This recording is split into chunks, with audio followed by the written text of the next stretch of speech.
I've always been fascinated by first-person shooters on handheld consoles, and as a big PSP and PS Vita advocate, FPS games on these consoles always caught my eye.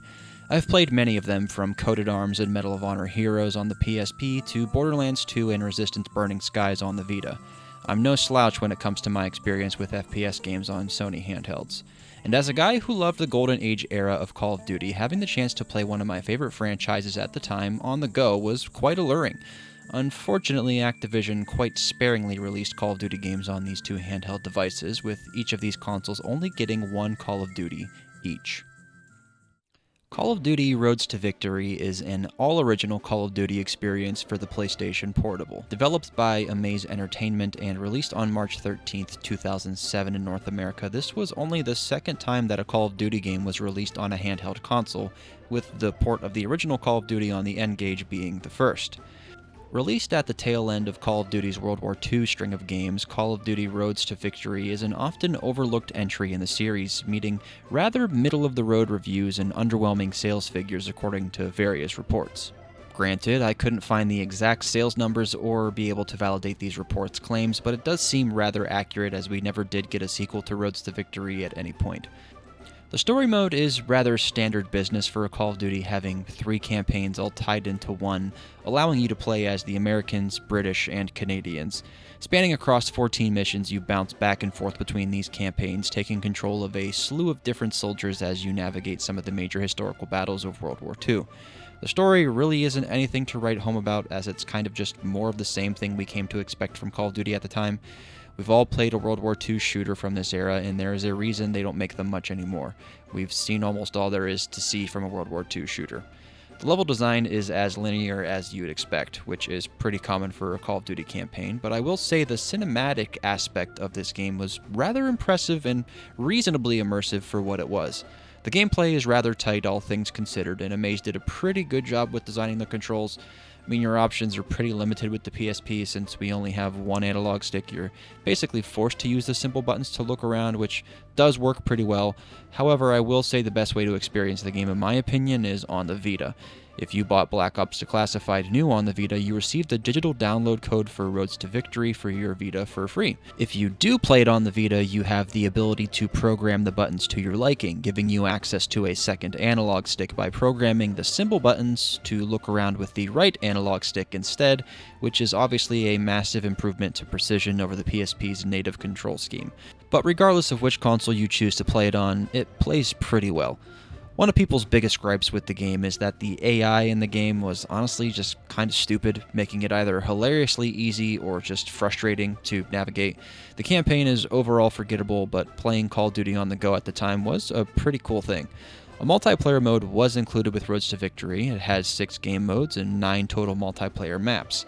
Most of the maps were reused from other games like Call of Duty 1 and 2, but it did have a couple of original maps, which is quite cool. The game only supported up to 6 total players at a time in multiplayer matches, so depending on the game mode, it could feel rather slow and empty, but it's nice that multiplayer was even included in the first place, if I'm honest.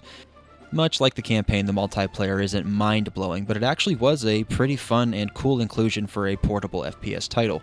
Roads to Victory really is a well-rounded, middle-of-the-road, pun intended, type game that definitely has some fun aspects to it. If you're feeling nostalgic or retro, you could do worse. Black Ops Declassified was developed by Instigate Games exclusively for the PlayStation Vita, and releasing on November 13th of 2012. It also happened to release on the same day as Black Ops 2, so it was kind of like a weird throwback alternative to that year's main Call of Duty release. However, instead of Black Ops Declassified being a spin-off or a port of Black Ops 2, Declassified was more like a strange restructuring, in a sense, of the original Black Ops that was released 2 years prior. And when I say restructuring, I mean more of a best of Call of Duty that felt mostly like a Black Ops game, but also had some aspects, mainly guns and perks from other non-Black Ops games in the series, but more on that later. Before we jump into the multiplayer, let's talk a little bit about the campaign first. The early games in the Black Ops franchise had some extremely memorable moments and characters such as Frank Woods and Alex Mason. In Black Ops Declassified, a character named Ryan Jackson is tasked with doing a deep dive or investigation into the careers of both Woods and Mason. Throughout the 10 missions, a part of the campaign, you play as both Frank Woods and Alex Mason. The story is actually rather interesting, as it kind of just bridges the gap for both Woods and Mason stories from Black Ops 1 to Black Ops 2. Since this was a spin-off, I wasn't quite sure of its canonicity. Pretty sure I just made that word up. But anyway, Google tells me that it is quote-unquote officially canon, but some people choose to ignore its canonicity. There's that word again, due to the game's story contradictions and overall quality. But regardless, the story is better than most people give it credit for, and even though it's not a 10 out of 10, it's still an overall good time in my opinion. Now, let's talk multiplayer. Black Ops Declassified includes a small-scale multiplayer mode with 5 game modes: TDM, Team Tactical, Drop Zone, Kill Confirmed, and Free-for-All. Now, most of the multiplayer is reused features, guns, and game modes, but it does actually have all original maps. Some good, some decent, some not so great. There were only 6 maps at launch, and the game never did receive any DLCs, so the 6 maps at launch was and still is all there ever was. Now, doubling back to my previous statement when I said the maps were all original, that was a lie. There was definitely a big asterisk there. The maps are all original in the sense that they are either heavily modified version of maps from previous Call of Duties, or they were just straight up ports. So really, I just lied. They aren't original at all. It just sounded better to say they were. Anyway, the maps that are included in Black Ops Declassified are Nuke House, which is just a little over half of Nuketown from Black Ops 1, just the one house.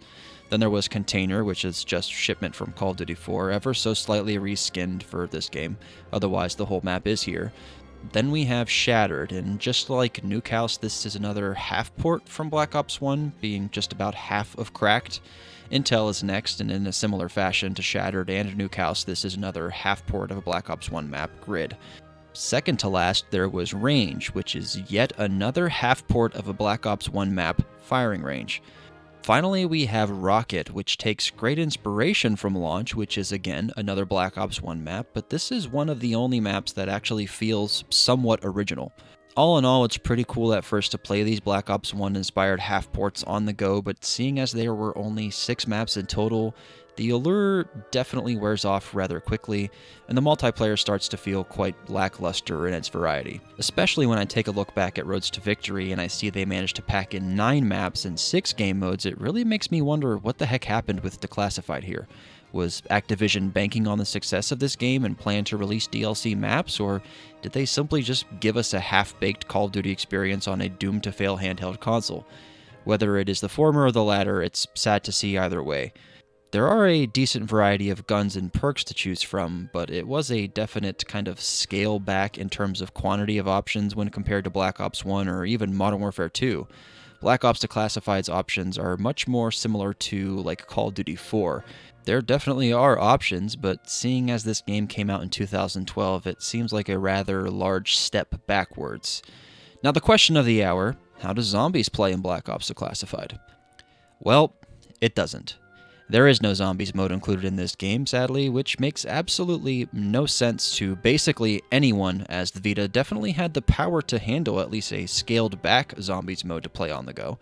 That would have been a major selling point for the game, but instead, Instigate or Activision or whoever made the decision opted for an all-original mode called Hostiles, which isn't original at all, but instead just a renamed portable rendition of Modern Warfare 3's Survival Mode.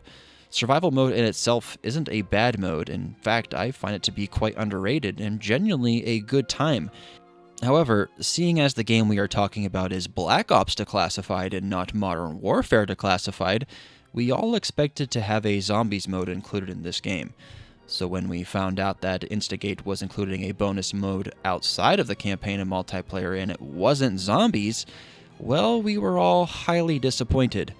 I choose to believe that if zombies would have been in this game, that sales figures would have most definitely increased, maybe even to a point that would have warranted a sequel.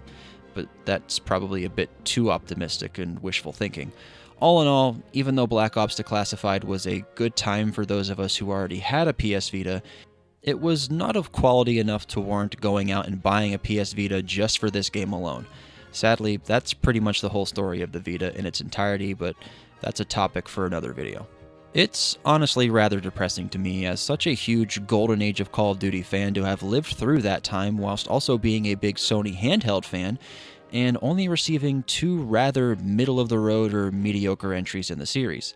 Especially when you look over to all the love the DS got from Call of Duty, it makes me ask, why did the Sony handhelds, which were far more powerful, not receive the same level of love?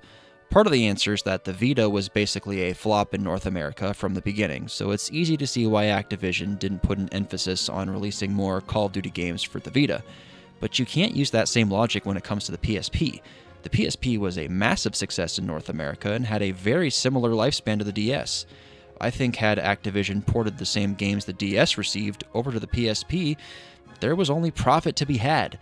But we got the games we got, and that was it. Call of Duty's legacy on Sony handhelds is highly disappointing. Truthfully, I did have a lot of fun with these games in the past, but I can also understand why they received such criticism. If you already owned these consoles and can find the games for a good price, I would definitely recommend checking them out, as there is some fun to be had. But if you don't own these handhelds already, I wouldn't rush out to your local game store to get one just to play these games.